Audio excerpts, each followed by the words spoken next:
ലോക പ്രശസ്തനായ ബഹിരാകാശ ശാസ്ത്രജ്ഞനും ഇന്ത്യയുടെ 11ാമത്തെ രാഷ്ട്രപതിയുമായിരുന്ന ഡോക്ടർ APJ അബ്ദുൽ കലാം അരുൺ തിവാരിയുടെ സഹായത്തോടു കൂടി എഴുതിയ അദ്ദേഹത്തിന്റെ ആത്മകഥ വിങ്സ് ഓഫ് ഫയർ മലയാളത്തിലേക്ക് വിവർത്തനം ചെയ്തത് PV ആൽബിയാണ്. അഗ്നിച്ചിറകുകൾ എന്ന ഈ പുസ്തകത്തിൽ അദ്ദേഹത്തിന്റെ കുട്ടിക്കാലാനുഭവങ്ങളും വിദ്യാഭ്യാസവും മിസൈൽ രംഗത്തേക്കുള്ള കാൽവെപ്പുകളും അതേ തുടർന്നുണ്ടായ വിജയപരാജയങ്ങളുമാണ് പറയുന്നത്. മഹത്തായ ഈ നാട്ടിലെ ഒരു കിണറാണ് ഞാൻ. വറ്റാത്ത ദിവ്യത്വം എന്നീന്ന് കോരാൻ കോടാനുകോടി യുവതി യുവാക്കളെ തേടുന്ന കിണർ. കിണറ്റീന്നെടുത്ത ജലം എന്ന പോലെ പരത്തട്ടെ അവരെങ്ങും ദൈവകൃപ. മറ്റുള്ളവർക്കൊരു മാതൃകയായി എന്നെ തന്നെ പ്രതിഷ്ഠിക്കാൻ ഞാൻ ആഗ്രഹിക്കുന്നില്ല.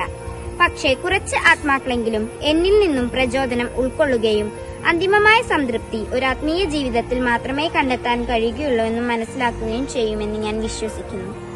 ദൈവത്തിന്റെ ദിവ്യ പരിപാലനമാണ് നിങ്ങളുടെ ജന്മാവകാശം. എന്റെ പ്രപിതാമഹൻ ഔളിന്റെയും എന്റെ പിതാമഹൻ പക്കീറിന്റെയും എന്റെ പിതാവ് ജൈനുൽ ആബിദിന്റെയും പിന്തുടർച്ച അബ്ദുൽ കലാമിൽ അവസാനിക്കാം. പക്ഷേ ദൈവത്തിന്റെ കൃപ ഒരിക്കലും അവസാനിക്കുകയില്ല. എന്തെന്നാൽ അത് ശാശ്വതമാണ്. ഒരാൾക്ക് എങ്ങനെയാണ് ഇത്രയും ഉയർന്നു ചിന്തിക്കാനാകുന്നത്?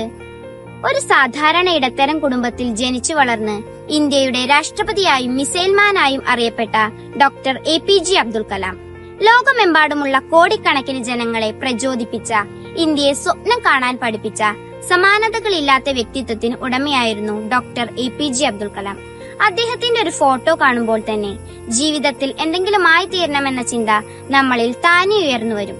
അതുകൂടാതെ അദ്ദേഹത്തിന്റെ വാക്കുകൾ കേൾക്കുമ്പോൾ കരിഞ്ഞുപോയ ചിറകുകൾക്ക് പകരം പ്രതീക്ഷയുടെ ഒരുപാട് അഗ്നിച്ചിറകുകൾ നമ്മളിൽ താനെ മുളച്ചു വരും. സ്വപ്നം കാണുക, അതിനായി പ്രയത്നിക്കുക.